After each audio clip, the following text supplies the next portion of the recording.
Bienvenidos a nuestra primera plática de relatividad para principiantes.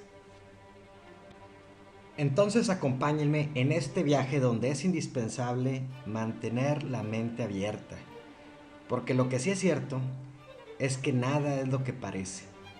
Será como visitar el país de las maravillas al que llegó Alicia, por lo que tendremos que cuestionar a nuestro sentido común, entendiéndose por este lo que nos parece normal en nuestra vida cotidiana.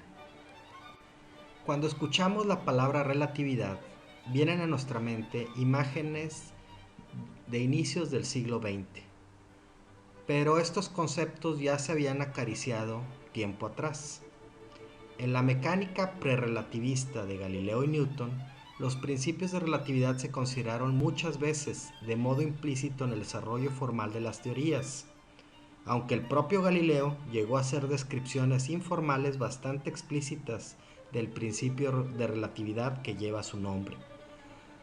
Por otro lado, la teoría de gravitación de Newton era incompatible con el principio de relatividad que definía la teoría de relatividad especial, razón que llevó a Einstein a formular una nueva teoría de la gravitación como parte de la relatividad general. Para empezar, tenemos que revisar algunos conceptos que tenemos concebidos o preconcebidos de cómo entendemos el universo. Por ejemplo, esta imagen para muchos es la imagen que tenemos en la cabeza de cómo es nuestro sistema solar. Y para ayudarnos, se hicieron modelos mecánicos para generar esta concepción de cómo ver nuestro sistema solar. Inclusive mecanismos mucho más complejos como este para ir conformando esa concepción. Ahora sí entremos en materia. Y voilà, todos los sistemas de referencia son válidos. Por ejemplo, aquí tenemos lo que casi o muy poca gente reconocería como nuestro sistema solar. Pero de hecho, este es nuestro sistema solar como se debería de ver desde el centro de nuestra galaxia, la Vía Láctea. En el centro podemos ver, en amarillo mucho más grande, al Sol, que tiene un movimiento traslacional alrededor del centro de la galaxia, y alrededor del Sol están moviéndose todos los planetas. Ahí podemos ver el más vistoso es Saturno con sus anillos, el más grande Júpiter, en fin, ahí tenemos todos los planetas rotando alrededor del Sol, pero en espiral para poder alcanzar a este en su movimiento traslacional. Pero en forma más poética nos lo hizo así el científico mexicano Chajén Hassian. La Tierra se mueve en el espacio como un grano de polvo en un vendaval. Gira alrededor del Sol a 30 kilómetros por segundo, y este astro se mueve a su vez a 30.000 kilómetros por segundo alrededor del centro de la Vía Láctea, que es solo una galaxia entre los millones de galaxias que efectúan un baile cósmico enlazadas por sus mutuas atracciones gravitacionales. Pero contrario a lo que pueden pensar muchos, a esto se le llama la relatividad de Galileo, el cual ya en 1638 nos decía: encerraos con un amigo en la cabina principal bajo la cubierta de un barco grande, y llevad con vosotros moscas, mariposas y otros pequeños animales voladores. Colgad una botella que se vacíe gota a gota en un amplio recipiente colocado por debajo de la misma. Haced que el barco vaya con la velocidad que queráis, siempre que el movimiento sea uniforme y no haya fluctuaciones en un sentido u otro. Las gotas caerán en el recipiente inferior sin desviarse a la popa, aunque el barco haya avanzado mientras las gotas están en el aire. Las mariposas y las moscas seguirán su vuelo por igual hacia cada lado, y no sucederá que se concentren en la popa como si se cansaran de seguir el curso del barco. Pero vamos a simplificar un poco más lo que dijo Galileo en el siglo XVII. Por ejemplo, aquí tenemos dos postes. Vamos a suponer que es el poste que está en el barco del que nos hablaba Galileo. Enfoquémonos primero en el poste que está a su lado derecho. Si en la punta de este poste dejáramos caer un objeto con el barco en movimiento, lo que vería una persona desde adentro del barco es que el objeto caería en línea recta, digamos que paralelo al poste. Por otro lado, si arriba del poste aventáramos el objeto con cierta dirección, lo que vería una persona en el bote es que el objeto haría una parábola hasta caer al suelo. Esto como si el barco no estuviera en movimiento. Inclusive, esto sucedería si arrojáramos el objeto en sentido opuesto al movimiento del barco. Pero veamos el ejemplo ahora desde dos sistemas de referencia.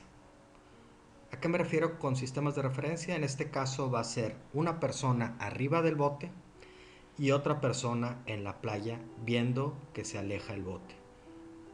Como ya lo dijimos, la persona que está arriba del bote lo que va a ver es que el objeto va a caer en línea recta, digamos paralelo al poste, hasta llegar al piso del bote. En cambio, la persona que está viendo desde la playa, cuando se deje caer el objeto, él va a ver tanto el bote como el objeto que se van a estar alejando. De esta manera, el objeto va a proyectar una parábola antes de caer al piso del bote. Pero aún más sencillo y en una experiencia más cotidiana que tenemos la mayoría de nosotros. Hagan el ejercicio cuando estén en un vehículo, hagan una bola de papel y aviéntenlo hacia adelante o hacia atrás del vehículo. La bola de papel va a hacer una trayectoria como si estuvieran en un lugar estático, sin importar la velocidad del vehículo, para ustedes, viéndolo desde adentro del vehículo.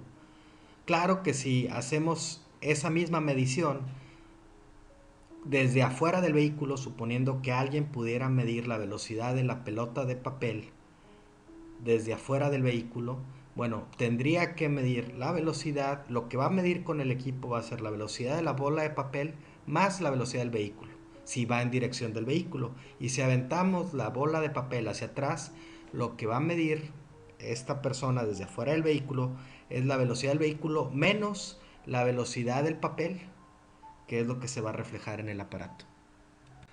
Ahora entonces tendremos que recordar un concepto muy importante, la inercia. En física, la inercia es la propiedad que tienen los cuerpos de permanecer en un estado de reposo o movimiento. Como consecuencia, un cuerpo conserva su estado de reposo o movimiento rectilíneo uniforme si no hay una fuerza actuando sobre él. Volviendo a nuestros sistemas de referencia, en este caso, las fuerzas que surgen son únicamente por el cambio de velocidad o de trayectoria y no por factores externos. Se deben a la inercia de los cuerpos masivos y se les llama fuerzas inerciales. Y de acuerdo con el principio de relatividad de Galileo, las leyes de la física son las mismas en cualquier sistema de referencia inercial. Pero sigamos revisando este principio en un caso más extremo que pudiéramos tener en la vida cotidiana, como sería el viajar en un avión.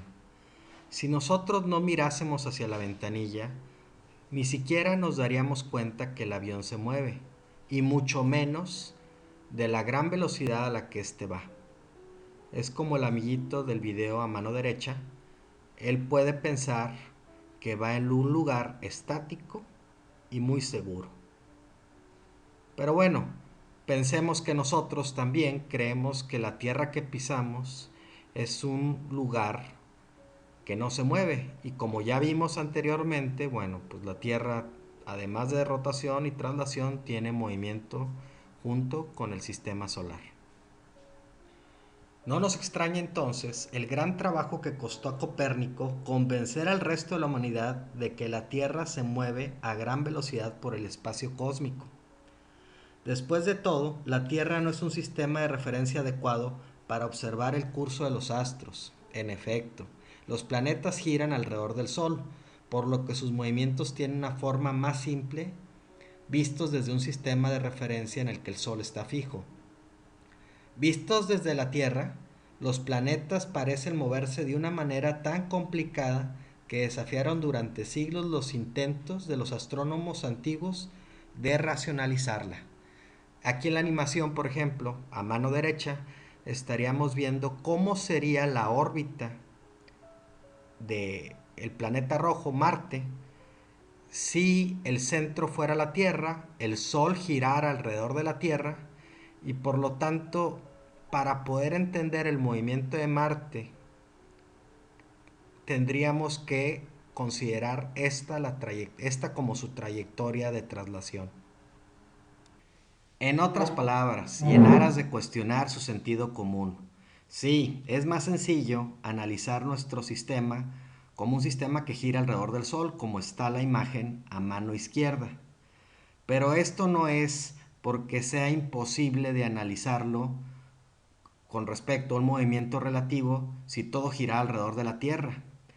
No, simplemente es porque es más sencillo, porque considerando la trayectoria de Marte y además la de los 8 planetas adicionales, pues este sistema girando alrededor de la Tierra es un sistema mucho más complejo de entender. Entonces, para reforzar, si nunca se detecta el movimiento de la Tierra en la experiencia cotidiana, es justamente por el principio de relatividad de Galileo. Pero regresemos a la explicación de los sistemas de referencia inercial. Por ejemplo, en el caso de este avión, que está arrojando un objeto a la Tierra, visto desde el suelo por una persona, lo que va a ver esta persona es que el objeto va a proyectar una parabólica antes de caer al suelo. Esto es porque el objeto, al ser soltado, lleva la misma velocidad del avión. Por lo tanto, genera dos vectores, uno con la velocidad horizontal, que es la del avión, y el otro es con la velocidad de la caída por la gravedad. Por otro lado, el piloto del avión lo que verá es que el objeto cae precisamente debajo de él. Esto es obviamente considerando que la fricción por el aire es despreciable. Por lo tanto, uno de los grandes legados que nos dejó Galileo fue sin duda ser el fundador de la física moderna, como ciencia que estudia las leyes de la naturaleza para aprender a servirse de ellas. Contribuyó más que nadie a romper con los viejos esquemas aristotélicos, que en su época se habían vuelto dogmas de fe. Galileo insistió en que el mejor camino al conocimiento era la experimentación y la observación directa de los fenómenos naturales, y no de la interpretación de los textos escritos en la antigüedad. Como es bien sabido, esta actitud le acarreó serios problemas con las instituciones de su época. Pero eso ya es otra historia. De hecho, Galileo rompió muchos conceptos que tenían alrededor de 18 siglos, tan antiguos como el mismo Aristóteles. Este, por ejemplo, enseñaba que un cuerpo se mantiene en reposo si no actúan fuerzas sobre él, y se mueve con la misma velocidad si se le empuja con una fuerza constante. En efecto, una carreta de bueyes avanza a la misma velocidad mientras los bueyes la jalan, y al dejar de hacerlo la carreta se detiene. Sin embargo, esto se debe a la fricción de las ruedas con sus ejes. Si éstas estuvieran lubricadas en forma perfecta, es decir, libres de fricción, la carreta rodaría con cualquier empujón inicial y no pararía. Aquí tenemos otro caso que burló el sentido común de Aristóteles. Él afirmaba que si soltábamos dos objetos con pesos distintos, el más pesado iba a caer primero que el más ligero. Como pueden ver, aquí tenemos un experimento en una cámara al vacío donde se arroja unas plumas junto con una esfera sólida. Claro, la gracia es que en esta cámara no hay aire, por lo tanto las plumas no hay ninguna resistencia que se ofrezca a las plumas, y estas caen al mismo tiempo que la esfera sólida. De hecho, ya nuestro amigo Galileo había hecho un experimento similar en la Torre de Pisa, donde él arrojó desde arriba, desde uno de los pisos superiores, dos objetos con diferentes pesos, y demostró, contrario a lo que pensaba Aristóteles, que los dos objetos caen al mismo tiempo. Claro, debió haber habido alguna diferencia mínima, pero en la práctica sí se puede llevar a hacer siempre y cuando minimicemos la fricción con el aire, que es la otra fuerza que afecta la caída de los objetos. En este caso de la cámara fue muchísimo más sofisticada la solución, el experimento, y aquí extraen todo el aire de esa cámara, entonces anulan prácticamente la fricción. ¿Cómo entendemos esto? ¿Cómo entender que los dos objetos caen al mismo tiempo? Vamos a aislar cada uno de los objetos y pensemos que la fuerza de atracción que hay entre, por ejemplo, la pelota sólida con la Tierra es la atracción de la Tierra hacia la pelota y de la pelota hacia la Tierra. Si comparamos las masas entre la pelota y la Tierra, la masa de la pelota es despreciable. Por lo tanto, la fuerza gravitacional que atrae a la pelota básicamente la rige la masa de la Tierra. Igual con las plumas. Aunque las plumas son mucho más ligeras que la esfera sólida, vamos a decir que 5 o 10 veces más ligeras que la esfera sólida, de hecho no importa, porque la fuerza que manda es la fuerza ejercida por la masa de la Tierra. Nuevamente, las otras masas son despreciables. Por eso la atracción de los cuerpos se da a la misma aceleración y por lo tanto caen iguales. Un dato curioso de Isaac Newton es que nació el mismo año en el que murió Galileo. Si bien Galileo contribuyó notablemente a aclarar muchos conceptos que antes permanecían en la oscuridad, la relatividad del movimiento es solo un ejemplo. Hacía falta un sistema preciso, basado en axiomas claros, que permitiera estudiar matemáticamente todos los fenómenos físicos en forma unificada. Tal fue la obra de Isaac Newton. Los fundamentos de la física teórica aparecieron por primera vez en la obra cumbre de Newton, Los principios matemáticos de la filosofía natural, escrito en 1687, donde Newton expone los principios básicos de la mecánica, sus famosas 3 leyes, la ley de gravitación universal y un eficacísimo sistema matemático que permitía resolver los problemas más importantes de la mecánica. Estamos hablando obviamente del cálculo. El resultado más espectacular que obtuvo fue, sin duda, la deducción exacta del movimiento de los planetas, en perfecto acuerdo con las observaciones astronómicas. A partir de la ley de gravitación universal, al parecer el universo había revelado finalmente sus secretos. Todos los cuerpos materiales, desde un grano de polvo hasta las estrellas, se movían por el espacio de acuerdo rigurosamente con las leyes de la mecánica descubiertas por Newton. Un universo era una inmensa máquina cuyas piezas interactuaban entre sí a través de la fuerza universal de la gravitación.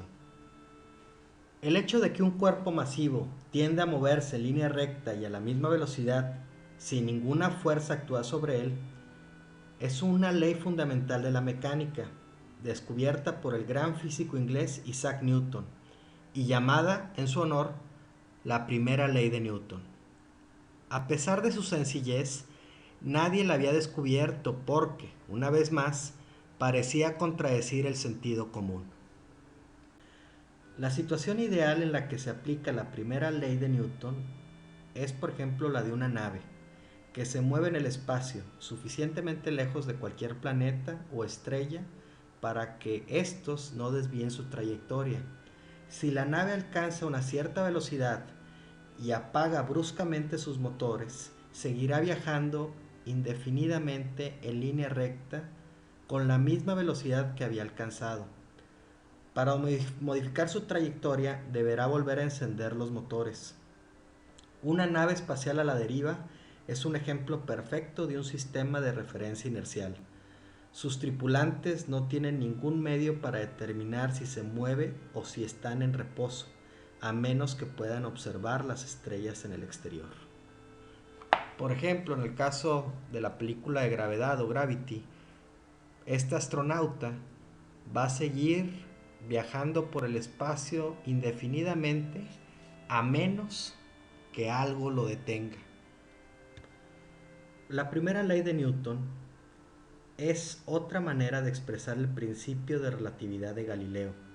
Newton nunca rechazó este principio, pero insistió en postular la existencia de un espacio absoluto, que equivaldría a un sistema de referencia especial y único con respecto al cual el universo en su conjunto estaría en reposo.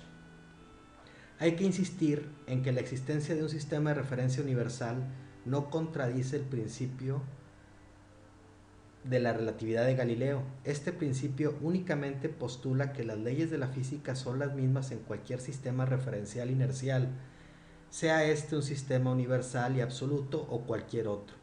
No se puede determinar por medio de experimentos físicos si uno se encuentra en reposo o en movimiento con respecto al hipotético espacio absoluto.